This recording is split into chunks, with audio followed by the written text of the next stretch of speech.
સાધુનું વેશ ધારણ કરીને લોકોની આસ્થા સાથે ખિલવાડનો કિસ્સો. વલસાડમાં એક વૃદ્ધ દંપતીને રસ્તો પૂછવાના બહાને રોકી તેમને હિપ્નોટાઇઝ કરી સોનાના દાગીના લૂંટનાર એક ઝડપાયો. ઝડપાયેલ નરસિંહનાથ મદારી સામે ગુજરાતના અલગ અલગ જિલ્લાઓમાં 20થી વધુ ગુનાઓ નોંધાયેલા છે. વલસાડ જિલ્લામાં સાધુનું વેશ ધારણ કરીને લોકોની આસ્થા સાથે ખિલવાડ કરી તેમને લૂંટી એક ગેંગ સક્રિય થઈ છે. ત્યારે કોણ છે આ વ્યક્તિ અને કઈ રીતે કરતા હતા છેતરપિંડી, જોઈએ આ કાયમ રિપોર્ટમાં. 73 વર્ષીય જયંતિભાઈ પટેલ અને તેમના પત્ની ગત 7મી ફેબ્રુઆરીના રોજ પોતાની એક્ટિવા લઈને પીઠા ગામે કૌટુંબિક વિધિમાં જવા નીકળ્યા હતા. હજી તેઓ પીઠા ગામ પાસે પહોંચ્યા છતાં ત્યાં જ એક સફેદ રંગની સ્વિફ્ટ કાર તેમની પાસે આવીને ઊભી રહી.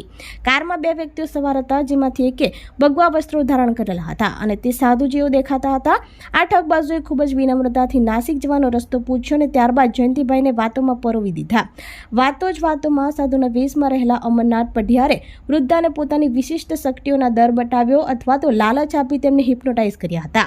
અર્ધજાગૃત અવસ્થામાં આવી ગયેલા વૃદ્ધાએ કંઈ પણ વિચાર્યા વગર પોતાના ગળામાંથી સોનાનું મંગળસૂત્ર અને હાથની સોનાની બંગડી ઉતારીને પેલા કથિત સાધુને સોંપી દીધી હતી. ઘરેણામાં હાથમાં આવતા જ આરોપીઓ પલક ઝબકાવતા કારમાં સવાર થઈ ત્યાંથી રફુચક્કર થઈ ગયા હતા. થોડી વાર પછી જ્યારે દંપતી ભાનમાં આવ્યું ત્યારે તેમને ખબર પડી કે તેમની સાથે મોટી છેતરપિંડી થઈ છે. સમગ્ર મામલે દંપતી દ્વારા વલસાડ રૂરલ પોલીસ સ્ટેશન ખાતે ફરિયાદ કરતા વલસાડ પોલીસે આ કેસને ગંભીરતાથી લઈ રૂરલ પોલીસ અને એલસીબી પોલીસની ટીમ દ્વારા તપાસનો ધમધમાટ શરૂ કર્યો હતો. એલસીબી ટીમને બાતમી મળી હતી કે આ લૂંટમાં વપરાયેલ કાર ખેડબ્રહ્મા તરફ જઈ રહી છે અને આરોપીઓ સોનાના દાગીના વેચવાની પેરવીમાં છે. પોલીસે તાત્કાલિક નાકાબંધી કરી કાર ચાલક નરસિંહનાથ ઉર્ફે નરેન્દ્રનાથ મદારીને દબોચી લીધો હતો. તેની પાસેથી લૂંટાયેલા સોનાના ઘરેણા પણ મળી આવ્યા છે. પોલીસની પ્રાથમિક પૂછપરછમાં ચોંકાવનારો ખુલાસો થયો છે કે ઝડપાયેલો નરસિંહનાથ મદારી કોઈ સામાન્ય ગુનેગાર નથી, પરંતુ તેના ઉપર ગુજરાતના અલગ અલગ જિલ્લાઓમાં 20થી વધુ ગુનાઓ નોંધાયેલા છે. વલસાડ એલસીબી પોલીસે હાલ તો એક આરોપીને પકડી પાડી જેલના સળિયા પાછળ ધકેલી દેવામાં આવ્યો છે. તો પોલીસ સાધુનો વેશ ધારણ કરનાર આરોપીના સાથીદાર અમરનાથ પઢિયારની ધરપકડ કરવા માટે ચક્રો ગતિમાન કર્યા છે.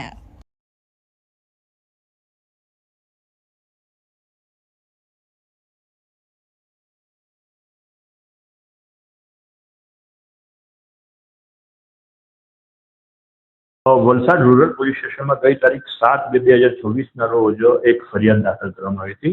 આ કામના જે ફરિયાદી જે છે જયંતિભાઈ રણછોડભાઈ નાનાભાઈ પટેલે કુલ ઉંમર વર્ષ 73ના છે અને એ પોતાના પત્ની સાથે પોતાની એક્ટિવા મોટરસાયકલ ઉપર પોતાના કૌટુંબિક ભાઈને ત્યાં વિધિમાં જવા માટે રોઝોણી ગામેથી પીઠા ગામ પાસે જતા હતા.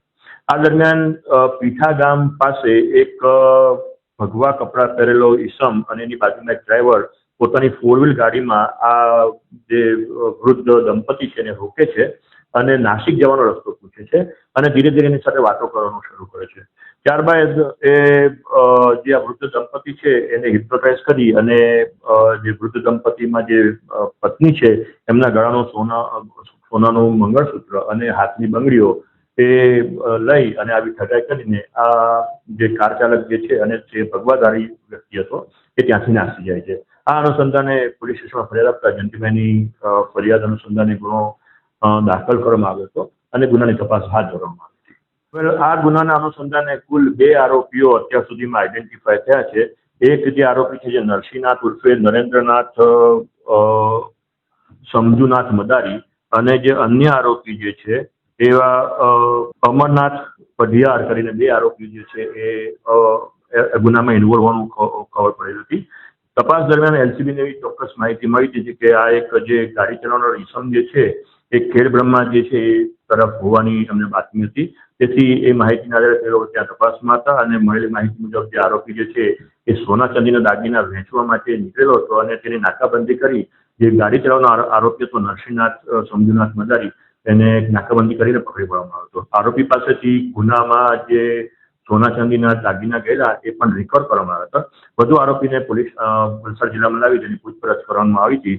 આ જે પકડાયેલ આરોપી છે નરસિંહનાથ સમજુનાથ મદારી એ બહુ અઠંગ ગુનેગાર છે. એના ઉપર આજ સુધીમાં ગુજરાતમાં કુલ 20 જેટલા ગુનાઓ દાખલ થઈ ચૂક્યા છે અને એમાં એમની ધરપકડ પણ થઈ છે. અમુક ગુનાઓ નાસ્તો કરે છે. ત્યારે અન્ય આરોપી જે છે અમરનાથ ઉર્ફે આયન નટવરલાલ પઢિયાર કે જેણે સાધુનો વેશ પહેરી અને ભગવા પહેર્યો હતો એ આરોપી જે હાલ નાસ્તો કરે છે એનો પણ ગુનાહિત ઇતિહાસ જણાયેલો છે અને એના વિરુદ્ધમાં 3 જેટલા ગુનાઓ ઓલરેડી દાખલ થઈ ચૂક્યા છે. પણ હાલ ટ્રેસ કરવાનો પ્રયત્ન ચાલી રહ્યો છે અને ટૂંક સમયમાં એને અમે ઝડપી પાડીશું. આપણી સંકલ્પ ન્યૂઝ ચેનલને સબસ્ક્રાઇબ અને લાઇક કરો, બેલ આઇકન દબાવો જેથી આવનાર ન્યૂઝ અપડેટ્સની નોટિફિકેશન આપના મોબાઈલ પર સૌથી પહેલા પહોંચે. Like, subscribe and share the video.